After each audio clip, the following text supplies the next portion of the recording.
Hello everybody, now we'll be covering Chapter 2 of the Cisco ASA. This chapter will be much more brief than the last one that we covered. Alright, so to start off, we're going to be dealing with the ASA 5505 in class. Now on the front of the ASA 5505, on the bottom left here, you've got a USB port. Then you've got your indicator lights for your 8 switch ports. Then you've got 5 kind of power readings. The first one's power, then status, then active, then whether you have a VPN connected. And then your last one is your SSC, whether you have a security services card installed and working. So not much. I mean, obviously it's the size of a bread box, something like that. Um, it's not a rack mountable. You have to buy a special rack kit, and we'll talk about that in just a second.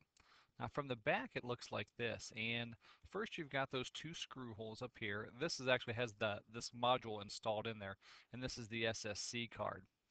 This is for power. These are your 8 switch ports, your console port, and then your 2 extra USB ports. There's also a reset switch over here as well. Now, when we talk about these SSC cards, you can get the AIP, which is the intrusion prevention, or you can get the security one that does antivirus and things like that. You have to be specific on which model of ASA you have because they make different cards for different ones. And again, I'll show you that when we get to there. Alright, inside the ASA, and we'll take these apart in class. Once you take the cover off, there's just 3 screws on the bottom, and then this comes out. Here's your compact flash card. It actually comes out the side, but with the top on, you cannot take the flash card out. You actually have to take the top off to pull out the flash card. Typically, they come with 128 meg flash cards. You can use other manufacturers' flash cards, but if you buy a Cisco compact flash card, they're over $100. Which is kind of scary. All right, you've got the rack or the tray here for the SSC module coming in, and then you've got 1 stick of RAM inside there. And again, we'll be taking these apart in class. Okay, also notice that there's no fan inside here. You've got your chips, you've got some heat sinks on the chipsets on the board, but that's it. There are no fans. So this sucker does generate a little bit of heat, so that's normal. All right, so what do you want to do, or what do you do if you want to rack mount this thing? Now, they make a couple of different kits. Now, remember, by default, you just get the ASA 5505. You do not get any kind of rack mounting equipment. But you can buy a separate one. Here's one where it sits on a tray. But you get the plugs that all plug into the front. And it actually looks like this from the front. So this is really nice, and that way you can rack mount if you just wanted to do one. So again, this is the single 5505 rack mount kit. And typically these rack mount kits leave everything out in the open. That way the 5505 is not covered up and doesn't capture all the heat inside. Now they make a double kit, and this one's pretty popular. It looks like this. This is just a shelf that goes onto your rack, and then both 5505s are mounted on here, and then they're slid in here. Then there's a little connector piece that holds them both together. So it looks like this. You see this a lot with smaller companies that use ASAs that want some kind of redundancy. And that way if one firewall goes out, the other one can take over, things like that. But again, also notice, it's got graded sides so the air can flow. It's got open space. Typically, you do not want to enclose your 5505. All right, so how does the 5505 perform? Well, the throughput is up to 150 megabits per second. Now that means that's the total amount of throughput through the firewall. So if you have 150 people using the internet at the same time, they're all going to get 1 megabit per second. Now, if you throw in the AIP-SSM card, that drops your throughput down to 75 megabits per second. In which case, if you still have 150 people accessing the internet, then each person only gets a half a megabit per second. All right, your VPN throughput, again, is up to 100 megabits per second. Concurrent sessions, which means how many people could actually be using it. Well, it's rated at 10,000 without the security upgrade, but you're probably not going to get 10,000 people sharing a 150 megabit connection. So, all right, VPN or IPsec VPNs, you can have 10, and then your, oh, sorry about that. My 2-year-old came in and cause some ruckus. But anyway, all right, so IPsec VPN peers. This is how many VPN tunnels you can create. These are how many connections you can use with AnyConnect, which is the software that we're going to be talking about in class. The interfaces, it has 8 switch ports on the back. They're all 10-100, and 2 of them are PoE switch ports, and those are the last 2, 6 and 7. Now remember, there's 8 switch ports, but they're labeled 0 through 7. So when you see the exam question asking you, what two numbers are the PoE ports, they are 6 and 7, not 7 and 8. Okay, by default out of the box, it does three VLANs, so you get no trunking support. And if you've had Cisco Phase 3, you know what we're talking about. If you add the security upgrade license, then you can go up to 20. And that's about it. So the big thing is, you've got throughput up to about 150 megabits. If you add a security services card, you're down to 75 megabits, and really you can have three VLANs inside there. And I think they're auto assigned. It's outside, inside, and then there's like a optional or secure, like if you were to do web servers. All right, so what does the 5505 cost? If you went to CDW, the ones that we have here are $366.99.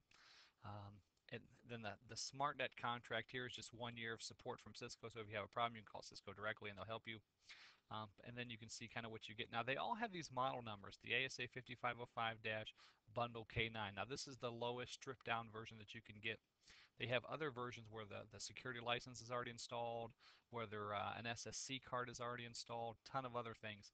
So if you're seeing different prices, look at the information and see what it has listed. This one only has 10 IPsec VPN peers, depending on the licensing. So you can actually find an ASA 5505 online for $2,000, but it probably comes fully equipped. So you have to be careful with what you order. But at 366, it's a very small price point, and this is why this is so popular with small businesses. Going back to the stats, you can see you can have a lot of concurrent sessions and 150 megabit throughput. When you're talking about getting out to the internet, most businesses, only have maybe, let's say, a 10 megabit download business connection. So 10 megabit being split up through the firewall with so many people, it's not that bad. So you can see companies with 150 people could typically use the ASA 5505 and get by. All right, the next model up from the 5505 is the 5510. Starting with the 5510 and up, they're all rack mountable. And here you can see a 5505 on top of a 5510. Again, not a whole lot of stuff you can do from the front of these modules. And there's the 5510 in the front and the back. Now notice this port looks a little bit bigger than the port does on the 5505. And the cards, the SSC modules, are different depending on the ASA you're going to put those into, and I'll show you that a little bit later. Now on the 5510, it has 4 switch ports, and again they're 10100. But it also has what they call an out-of-band port up here. Same thing, 10100. Now, starting with version 7.2.2 of the ASA software, or operating system, however you want to say it, you can now use this as a regular switch port. So really, because we're going to be using 822 in class, you can use all 5 of these as switch ports. So again, you got your flash card, console port, and your auxiliary port.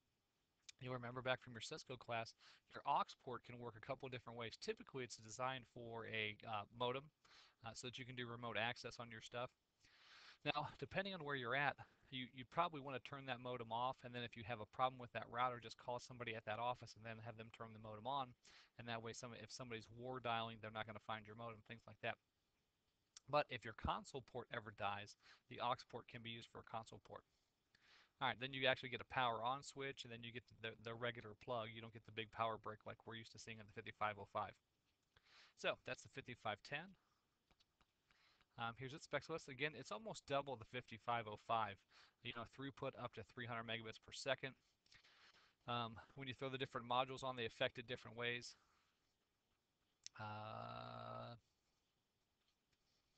Off the bat, you can do 50 VLANs on it. So it's very robust. Typically, this is what you see in companies with more than 100 people.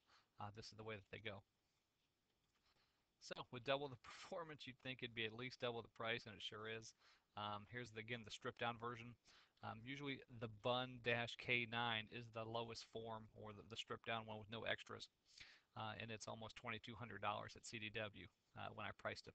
And again, the SmartNet, this is just 1 year support from Cisco, $400. Gets a little bit pricey. So again, you can find these priced, up to $8,000 depending on what's in there. Do they already have modules installed? Do they have the Security Plus licensing so they can do, hundreds of VPNs, things like that. So just be careful what you buy and look online and always look for this manufacturer part number to see what this has. Usually if it says SSC or security, you're getting a whole lot of extra security features. And an example of that here, here you have the 5510 security bundle, 27. Here you have the Bun 9, the 21 that we looked at. And then here you have the AIP bundle, which obviously this already has the AIP module installed, and it's $4,000. So that's what you have to look for. You have to look for that manufacturer number. And that number is put out by Cisco, and that's what's stamped on the bottom of the ASA. You don't want to be looking at the CDW number or whatever company you're looking at. You want the manufacturer's number. That'll tell you. And you can go to the Cisco website and put these in, and it'll tell you what comes with that appliance. All right, next up is the 5520. Again, looks almost identical, other than the number on the side here. You got your 5 switch ports, flash card, console port, auxiliary port, big module, and power on, and then a regular cord. All right, then the 40, again, almost the exact same thing. Everything's the same. And then you come up to the 5580. Woohoo! The monster. Now this sucker's a couple of different U's, bunch of interchangeable modules, and gets a bit expensive. You're only seeing something like this at huge companies like Diebold or Timken, somebody that has a lot of money to spend and has a lot of data to protect and has a lot of users. All right, so let's start talking about those modules that they mentioned. So first one is the AIP-SSM. Remember, SSM is like Security Services Module. So AIP is Adaptive Inspection and Prevention, which is their intrusion prevention card. So it provides intrusion prevention services, and it comes in different sizes, and I'll show you that in just a second. That's what it looks like maybe on the 5510. And here's what it looks like on the 5505. Now the thing you want to pay attention when you see these, look for this number here, the AIP5. And typically this number fits the last 2 numbers of your ASA. So the 5505 takes this 5 module, and you can see it's a little bit smaller than this module here. This module is a little bit bigger. This is probably for the 5510 or 20. And I'll show you a picture of them all together here in just a second. So again, that's your Advanced Inspection and Prevention Security Services module, and it provides intrusion prevention services. All right, then you have your CSC module, and that's Content Security and Control, and that provides antivirus, anti-spam, anti-phishing, all that stuff. Also does file blocking and content filtering, and again, it comes in different sizes as well. And again, the price, woo! Now this is for the 5510, so it's a little bit more. So this is $2,800, so it's kind of expensive. But so yeah, what was the 5510 cost us? It was like 2,700. This is almost the cost of the 5510 itself. So you can really rack up some. When you look at a firewall and you think, oh, okay, this is $2,500. I can add another $1,000 on for the extra stuff. No, you can't, because it can get very pricey. All right, and then we also talked about the Security Plus license in the book.